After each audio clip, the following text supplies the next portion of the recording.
Today, family, welcome back. Welcome back to CCH 360.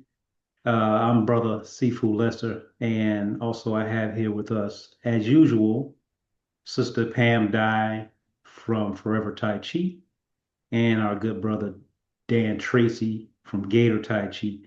And the three of us, we oftentimes host different guests with different backgrounds, and they're always very, very interesting. And today we have another special guest with us. I say my good brother Aaron Nobles, who formerly was an MMA fighter, have a very interesting background in regards to MMA and his journey because everybody's journey is unique.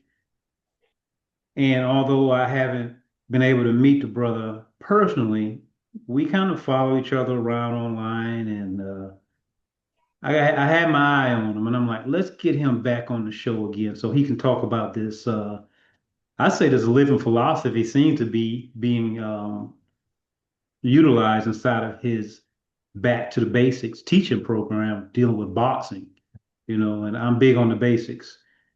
And as I said earlier, Aaron has a MMA fighting background, but unlike a lot of people in MMA, he also has a very deep background traditionally in the martial arts as well, right? So he's seasoned from different perspectives, and he also knows real life fighting as well as competition. So we're going to hover around those areas.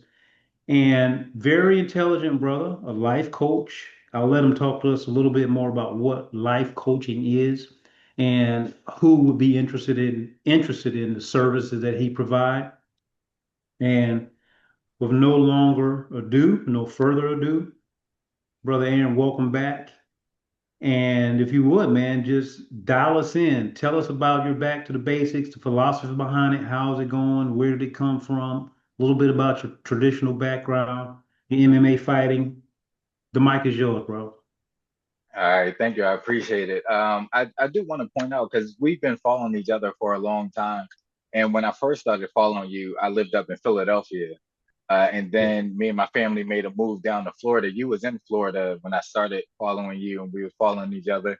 Then I moved down to Florida and then you moved out of Florida. So I just want to point that out. I came down here, I'm like, all right, I'm a little closer, maybe we could link up. And then you went ahead and you moved out of Florida. So I'm gonna have to chase you back up north. Um, Yeah. What but what part of Florida you in now? What part of Florida you in uh, now? we're in Tallahassee. So we're like Tallahassee. right at the top in the panhandle. Right there, we probably 30 minutes, 45 minutes outside of Georgia. So, Oh, okay. but yeah, so my background is in traditional martial arts. I took Shotokan karate. I have my black belt in Shotokan.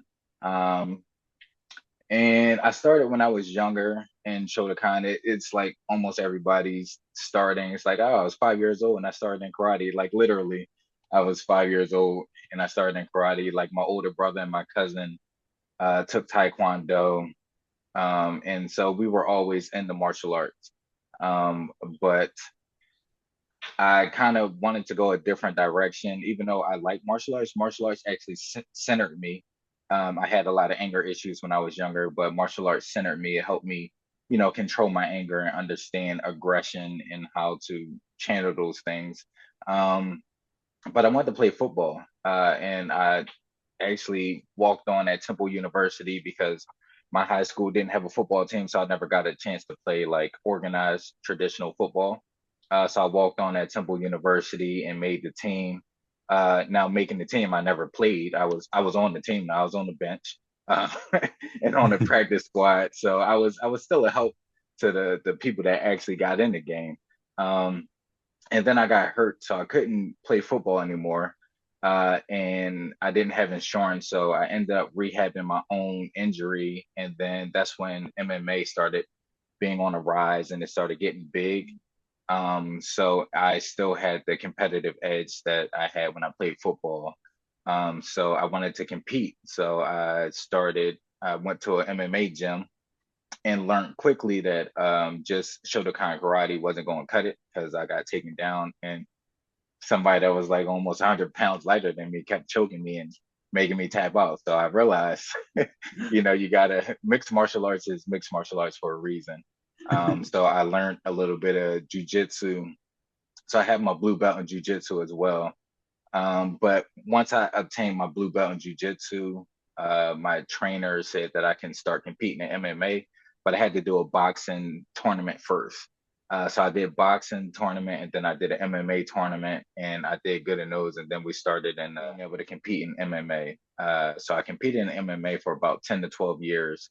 Um, and it was an up and down career, in and out for a lot of different injuries. At one point, my oldest son ended up getting cancer. We found that out, so we were going through that. Oh, and I don't want to get too much into his story because that's his story, but that took my attention away from training, obviously, dealing with that situation. And then when I started being able to train again, the gym owner sold the gym. So then I didn't have Oh, anywhere to train. Then I found another gym and I competed for about 3 or 4 matches from that gym. I was able to win a title and defend the title at 205 at light heavyweight in my amateur career. And then when I was going to turn pro, I ended up feeling weird when I was training to turn pro. And then and my now wife was telling me like, well, maybe you should go to the doctors and get that checked out. And as a in shape, egotistical man, I'm like, I'm good. Just drink some orange juice and pop an Advil, I'm all right. But I ended up going to the ER. Well, I ended up going to urgent care. And mm, then they was like, you need to go to the ER right away. It looks like you have blood clots in your lungs, and then so you have to get that looked at. wow. So I went to the ER. They was like I had blood clots in my lungs and in my left leg. It was like a whole lot. And so the Mm. doctor and the nurses were like, I don't know how you've been walking around and training and doing everything that you're doing with blood clots and things like that. So uh Wow. that was like the end of my MMA career. They was like, you can't compete because they put me on blood thinners. They was like, you can't compete um on blood thinners Mm. because obviously if you get cut, it could be a pretty bad situation. So that is an overall synopsis of me starting out at 5, taking on karate and Shotokan karate, and then me wanting to compete in football, and then me transitioning over to MMA, having a nice extensive MMA career. Within that, I did boxing, kickboxing, MMA, karate tournaments, jiu-jitsu tournaments, and then ultimately not being able to compete in MMA anymore. So Uh, a lot of competition. yeah, it was a lot of competition, and you learn quickly again the difference because growing up in Philadelphia, it's not as bad as growing up is it wasn't as bad as it is now. That's one of the reasons why me and my family moved out of Philadelphia. But it was pretty bad, but boys being boys, we got into fights and fighting in the streets, having a know-how to defend yourself is completely different of competing against somebody who also knows how to defend themselves and takes it just as serious as you do. So it actually like competing, I never enjoy hurting anybody, but I enjoy pushing my limits and knowing what I'm capable of doing and knowing that how I train and what I'm training for can actually transition over into being able to defend myself and having fun with the competition aspect of things, not necessarily, trying to hurt people. So I wanted to ask you a question in regards to the name of your boxing program that you do is Back to Basics, or is that just a theme that you're working with right now? No, so it's called Back to Basics Boxing. Um, and I picked that name because growing up in martial arts and going to MMA gyms and everything like that, um, the fundamentals has been taken out of everything. So everybody wants to fast track to everything. Everybody wants the quick answers to it. They want the red pill. They want, nobody wants to learn the basics. but the basics is what gets you to the highest level that you could possibly be at. So once Right. you learn the basics is the foundation of everything. You can't just learn a jumping back spin kick in martial arts without learning foot placement, without learning how to move your body.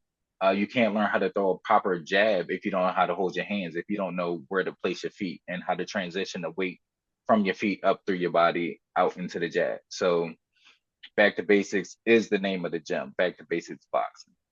So piggybacking off of that, so if I came to your gym and I wanted to learn how to box, right?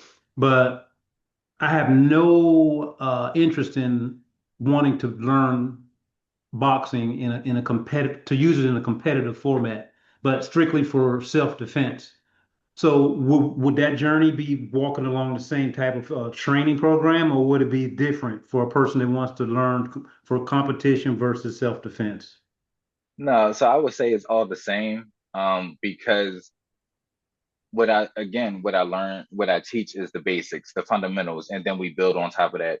You can have all the knowledge in the world and not want to compete. You can know how to throw a punch, you can know how to defend yourself and not want to compete. But also, we do have sparring nights, and I do encourage everybody, whether you want to compete or not, just to spar. We don't go hard, we go like 25, 35%, but just to know that what you're learning can actually help or is actually beneficial. Because even if you're just learning it to learn how to defend yourself, gain confidence, just know spatial awareness, because that is encompassed in everything that we teach. I don't want you to figure out that what we've been doing doesn't work when it's time for it to work. You know what I mean? So I encourage everybody to get in there and spar and just learn how to get hit as well. I've been to some, and I'm not going to name the organization, but I've been to some karate tournaments where black belts didn't even want to get hit. Like they didn't know how to react when they got punched in the face.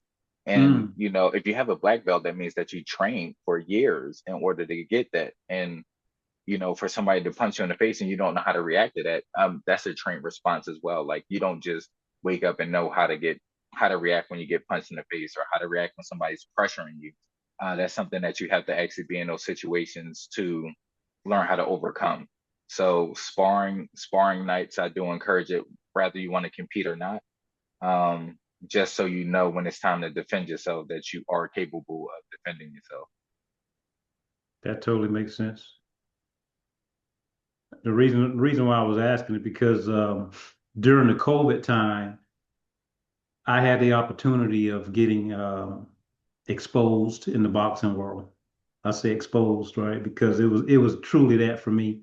Although I learned, a little bit of basics about throwing some punches and stuff when I was young, during the COVID time, I was fortunate enough to actually hang out with the pros. You know what I mean? People who are at the pro level and getting punched in the face. And also working with some people who train what they call dirty boxing, right? And the dirty boxing gave a different view in regards to boxing, because a lot of things that were illegal in the clean competitive boxing format were just totally taboo inside of the dirty boxing arena. You know what I'm saying? So, but the jab cross hook is still there. You get what I'm saying? Right. And what I did love about the boxing, um, just getting used to a different tempo. Hmm. If you boxing has a specific tempo, and of course you can change that tempo, but it was totally different from what I learned from traditional arts in that regards. So that's why I went down that path to ask you that, and thank you for sharing that. One thing that I do want to point out, so boxing does have a specific tempo. It has a different tempo, and I find for me myself, the way that I teach and the way that I train is beneficial for me because I have a karate background. So everybody Mm, that comes up in traditional boxing knows the tempo, they know the cadence, they know what to expect from other boxers because other boxers are training boxing techniques. right. But I transition and I use some of my martial arts, footwork, hand placement, blocks, and I use those in boxing which is a little different than what traditional boxing is used to. So it can until you get in, because boxing or all martial arts is chess to me. Um, Yeah. but until you can pick up on my moves and start to track what I'm doing, once you use some martial arts inside of there, it you can capitalize on your opponent more often than not until you get one of the people who can kind of decipher what's going on and start to adapt to what's happening within that round or within that match.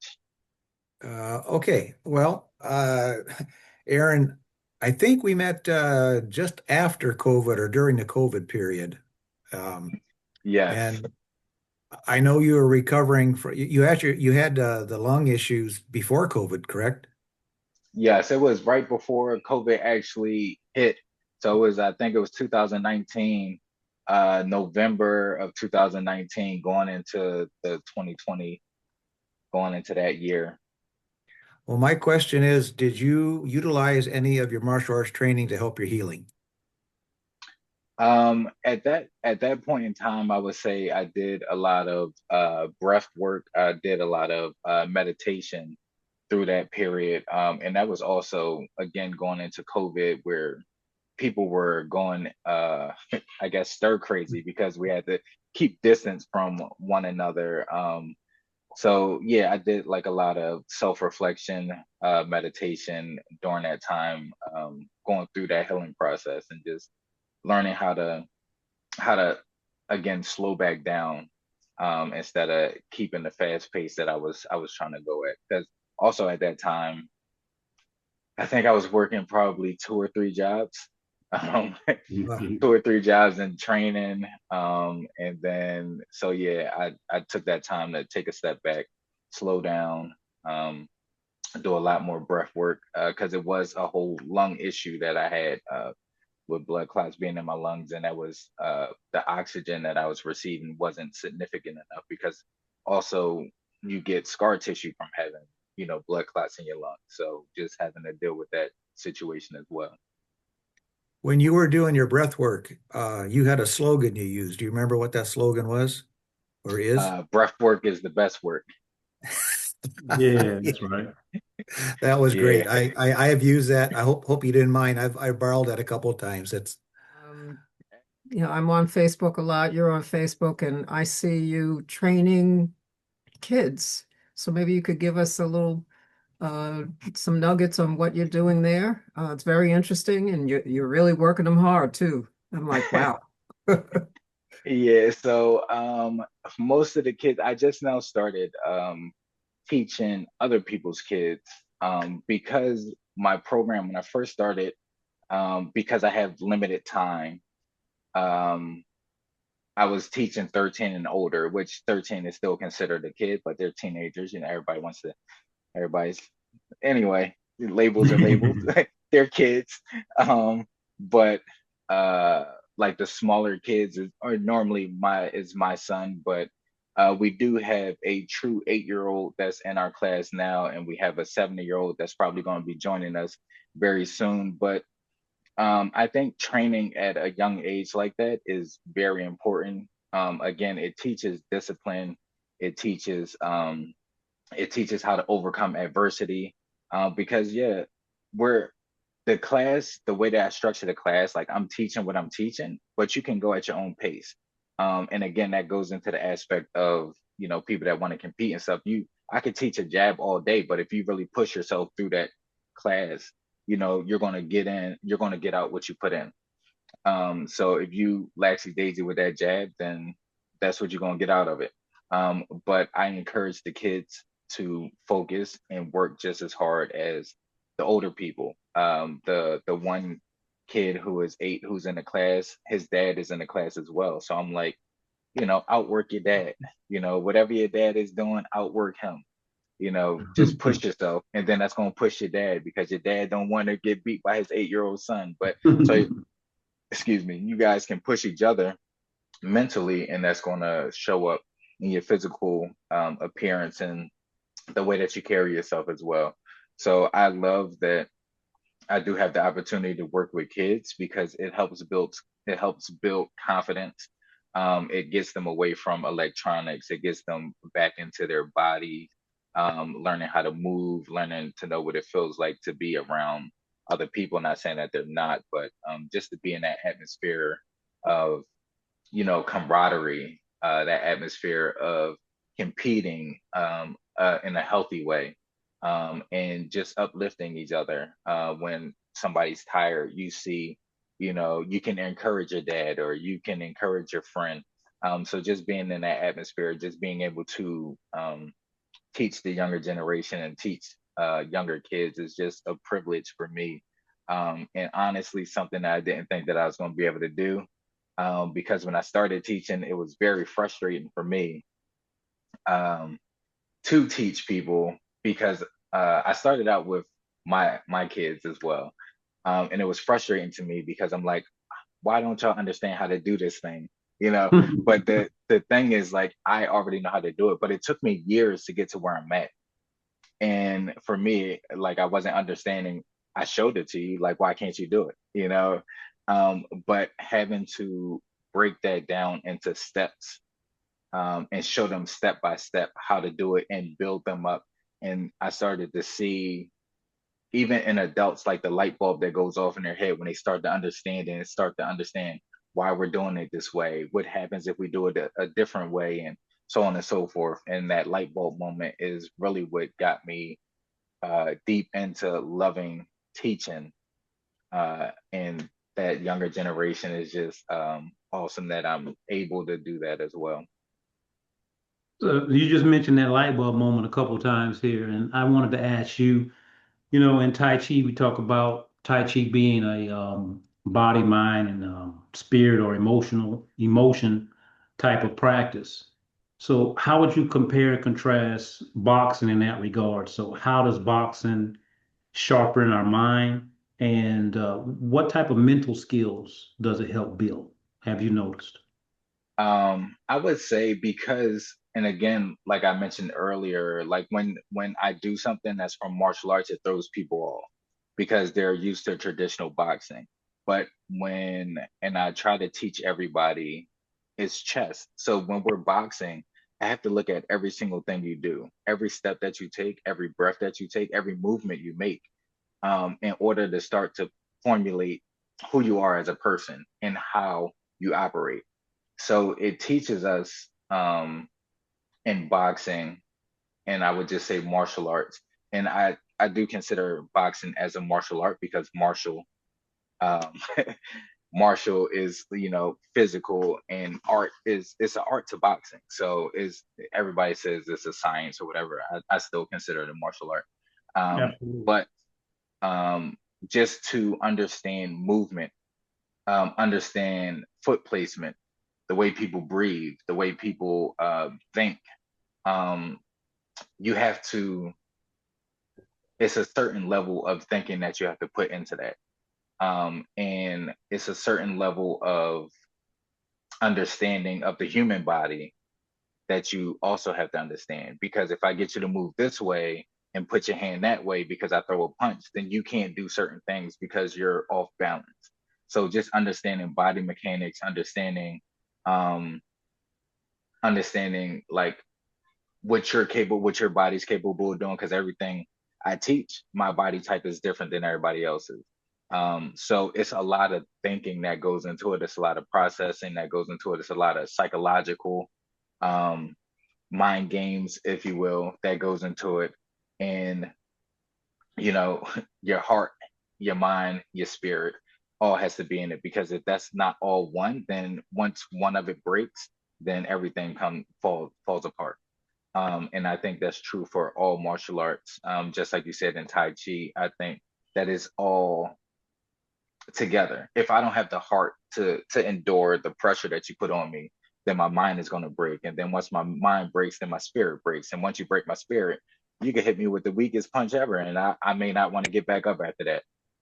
So if you have to encompass everything and have everything solid and working together in order to um, be a complete competitor, a complete athlete, a complete human being, because again, you don't necessarily have to be a fighter, but also taking it out of fighting when you learn um, body mechanics and the way people work psychologically and aggression and things like that, you can translate that to if we go out to eat dinner and you see people talking and their mannerisms or somebody just walking up and you can see their demeanor, you can decipher if this person is a threat to not only you but somebody else.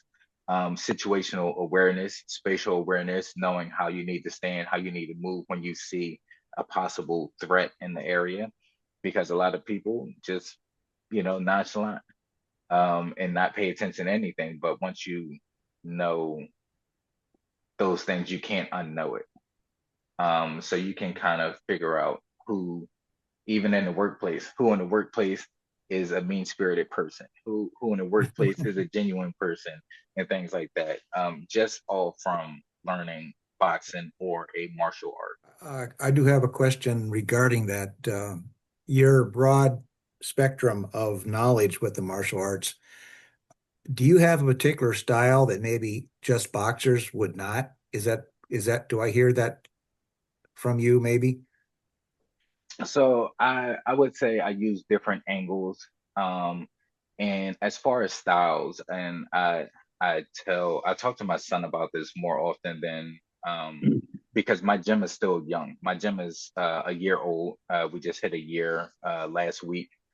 So I talk to I spitball my ideas at my son, because he likes competing, but we don't know if he's going to actually compete, but he likes sparring. He likes being able to get to punch me in the face without consequences. So, um, but so I have three different, I guess, styles that I use throughout sparring. Um, and the first one is called chess, where it's a high guard. And I try to figure out what my opponent wants to do, how they're going to react to my punches, how they're going to react to my movement. Um, and then the other one is called turtle time. It's like a Philly shell. And because of the shell, I call it turtle time. And also, yeah, so I call it turtle time because it's a shell defense where I'm more covered up, is more defensive counter style. And then another one is cruise control, where it's fast paced movement, head movement, footwork. So I use those three different styles depending on who I'm going against, or maybe even in the a round of 3 minutes, like I'll switch those styles every minute just to see how my opponent reacts. So I know the next round which one they're more susceptible to me hitting them, and which one makes them most nervous. And then I'll just cycle through those three. So I don't have one particular style that I do, but I do implement a lot of, again, martial arts footwork, martial arts blocks, head movement, the way that I come in on angles. I do implement a lot of those things. And so, like, um, my backhand is faster than my jab, but you can't throw a backhand in boxing. But I'll still throw the backhand, but I have to make sure when it lands the way that it will land for a boxer. So it still has to hit the front of the pad. So Mm. just learning how to work those angles and learning how to throw those punches in order for it to still land, still throws people off the first couple of times they get hit by it. And then that just turns into like a whole nother mind game where I'll just use that to get them to react to something else, then do Is it something difficult? completely different. Is it difficult for you, Aaron, to keep your feet from kicking I would when you're say no boxing? because because of my age now. Like I'm not trying to kick, and that's one of that that's one of the reasons why I did opened up a boxing gym. That and also we have some really good MMA gyms down here and karate gyms, and I didn't want to have to try to compete with established gyms down here. But also, I'm about to be 42. I'm not trying to kick nobody. Um, as I got older, my kicks went from the head to the shoulder to the body to the legs, and it's now I got to take it, even boxing. It still takes me like probably 4 rounds just to warm up. So me throwing a kick, I do teach an MMA program at another jujitsu gym in town. I teach there 2 days a week. But when I go in and some of the guys want to kickbox because some of the guys kickbox, and Mhm. I oblige and I'll say, all right, I'll throw some kicks with y'all. But like the next couple of days, my hips are screaming at me like, what are you doing? Like we didn't get loose. Like you just jumped in there and started throwing kicks. And it don't even be nothing crazy. I still just throw to the. I don't throw anything higher than the thigh because I'm not trying to break anything. So, but no, actually, I'm pretty good with keeping my feet on the ground now. In the beginning, it was hard because I never liked boxing, to be honest, because I felt like it was one dimensional. I'm like, because I grew up being able to kick, elbow, and back fist, Mhm. spinning back fist, all that stuff. And then it's like now I'm just using my hands, but realizing that there's just so much more to it than just using your hands. I love boxing now. Well, I'm one that just watching, just Muhammad Ali and all the big names. That's it. But, watching it on TV is just not my thing. But do the kids know about all of these legends, of the past? Do you teach them or Uh, talk to them about them? I do, and I don't because honestly, I haven't kept up with a lot of legends. Um, Only the really big names, and I'm starting to learn more history of boxing. But like Muhammad Ali, obviously, Joe Frazier. Um, Joe Frazier had his gym in Philadelphia, and big names like that. Um, I never really, growing up, I didn't watch boxing. My name dropping, my dad's cousin is like Bernard Hopkins. But then we also have like three other fighters who were pro who had the last name Nobles um, from Philadelphia. But other than that, like I didn't keep up with boxing. I didn't, um, watch boxing that often. Everybody knows Mike Tyson, um, Muhammad Ali, Joe Frazier, Sugar Ray Leonard. Those people like and Roy Jones. Of course, you can't leave out Roy Jones. But like I never like trained and studied those fighters. Like I watched a couple of their fights, and obviously Floyd Mayweather. Um, but I can't really speak on too much of pointing them in the direction of those fighters. I tell them that it's good if you want to study those fighters and you like their style. I will look into it and we will start to build you up into that style and also just have a backup plan if that style doesn't work. But to answer your question, I was never really big on boxing growing up either. Um, Only because I was into martial arts and I was more leaning towards that than anything. So with that being said, Aaron, for someone who's listening to the video here and they never boxed before, what do you personally think would be like the biggest misconception that they would have in regards to boxing in general? I think the biggest misconception would be I think a lot of people think the big shots are the ones that knock people out. The big Mm, haymakers, the big overhand rights, the big hooks are the shots that knock people out. And it's really the shots that people don't see. It's mm, really it's really the body shots to break somebody down to keep their hands down in order to throw that overhand right, in order to throw that hook up top. So the big shots right off the bat is not what wins the fight. It's a combination of things. And it's also I say precision over power, speed over power. Um, so yeah, a lot of people see like Deontay Wilder is one of the guys who just go out. He's a heavyweight fighter. He just goes out and mm. just club people until they fall, and they're like, oh, I got to get that punching power. It's like, yeah, but if you go against somebody who has precision shots and you go to throw that haymaker and they catch you before you land that shot, then the fight is over. But That's true. yeah, I would say that a lot of people think that they have to throw those big shots, those power shots in order to win fights. There's one more thing I wanted to ask. You know, being inside the Tai Chi world, oftentimes I see people that come in, you know, I say young, dumb, and full of whatever, right? So sometimes we run into some people who are naturally gifted, you know, talented. They may have some attributes that other people don't have, and they think they know Tai Chi or they know how to fight or whatever. How often do you see that type of energy show up, not only in your gym, but in other places where this naturally talented person come in and they think that that can overplay the Kung Fu or the hard work? All the time, and that's fine to, be confident in your abilities. But also, if you're going to be that confident in your abilities, you have to be able to to take the humble beating that you're going to get. And I don't mean like, not like a crazy beat down, but just be able to be humbled and realize that you can have the confidence, but also you have to be willing to learn and grow from the spot from where you are. Because wherever you came from, whether if you're beating people up in the streets and then you come into the gym, you're going to get humbled. Whether you're beating people up at another gym and you get to a gym, you're going to be humbled. So yeah, you get people like that all the time, or people that just come in and it's like, oh, I'm ready to spar, coach, and I was like, well, you didn't even take a week worth of classes. You don't even know if you got conditioning to spar. You don't even know.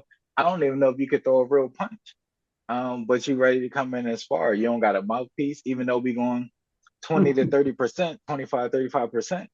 If you coming forward and I throw a jab and it hits you harder than you was expecting and you get a chip tooth, I mean, you signed the waiver, so it's fine. But and Yeah, also, you need to have some respect for gyms, and right. you need to have some respect for yourself and the people that you're training with as well.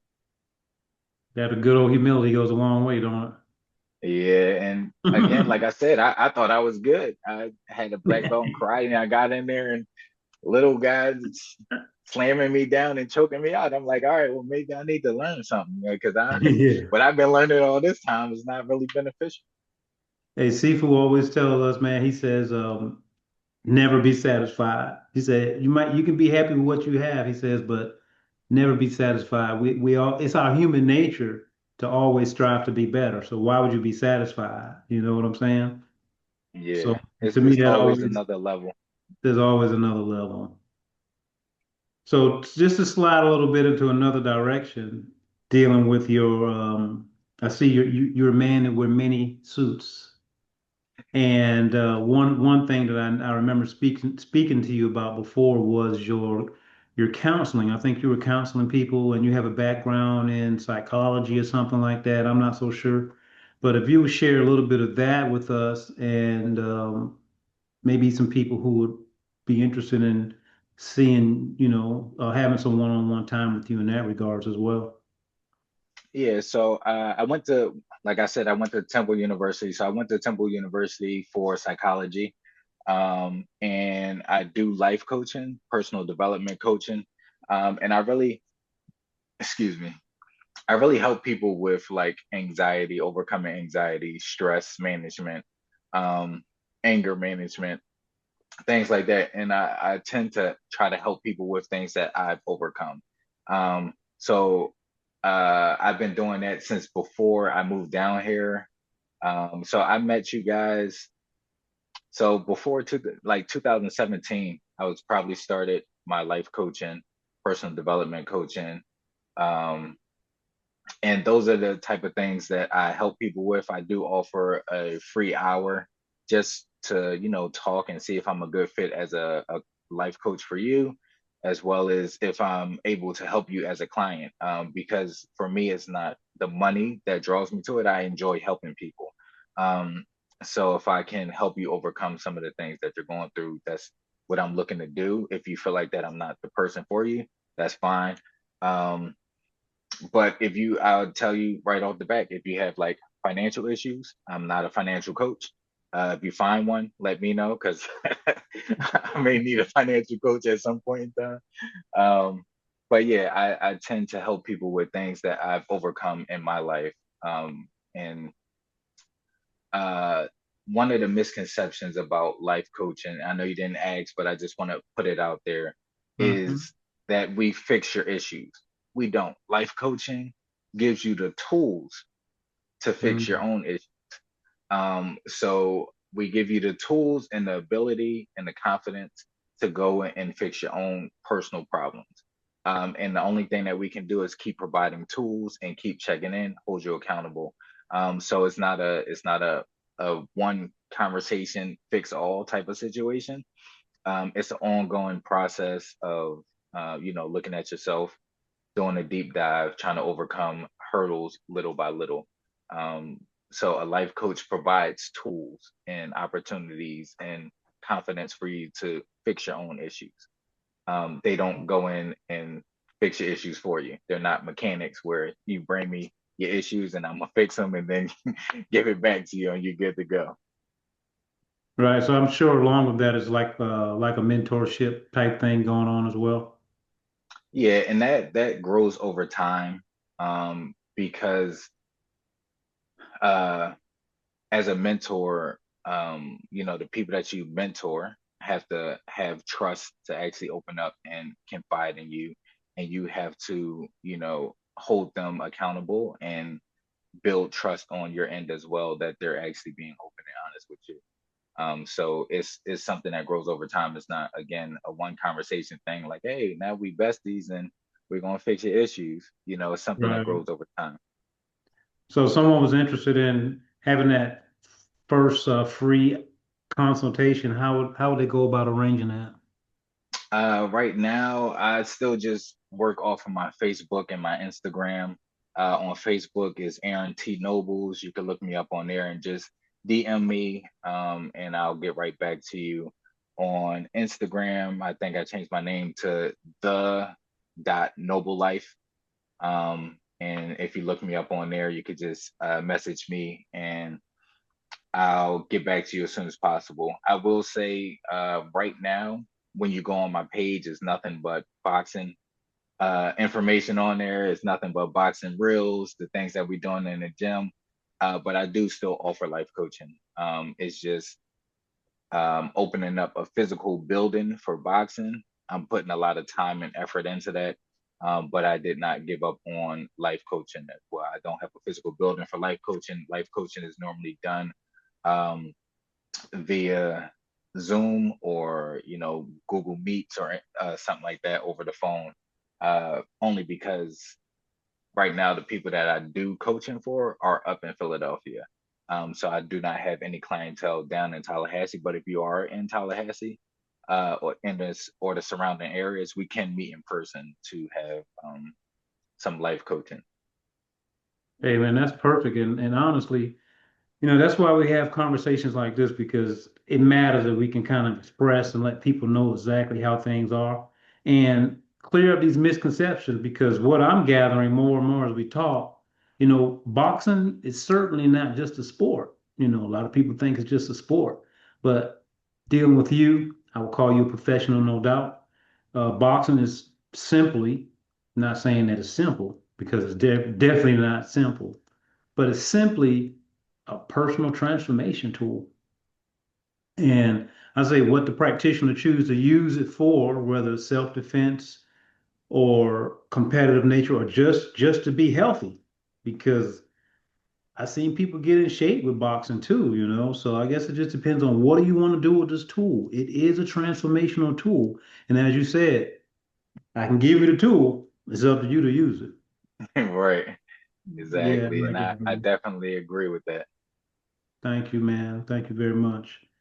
And I'd like to say thank you. It's been very enlightening, Aaron. Yeah, definitely. Thank you. It's good to see Thank you. you for having me back on. And breath work is the best work, no doubt. Yeah.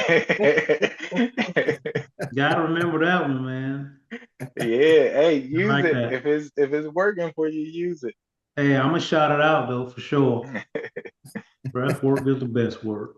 Appreciate you, Yeah, brother. actually, I had a breath work. I did a course on what is it, udemy.com, Mm, but it got taken down for some reason.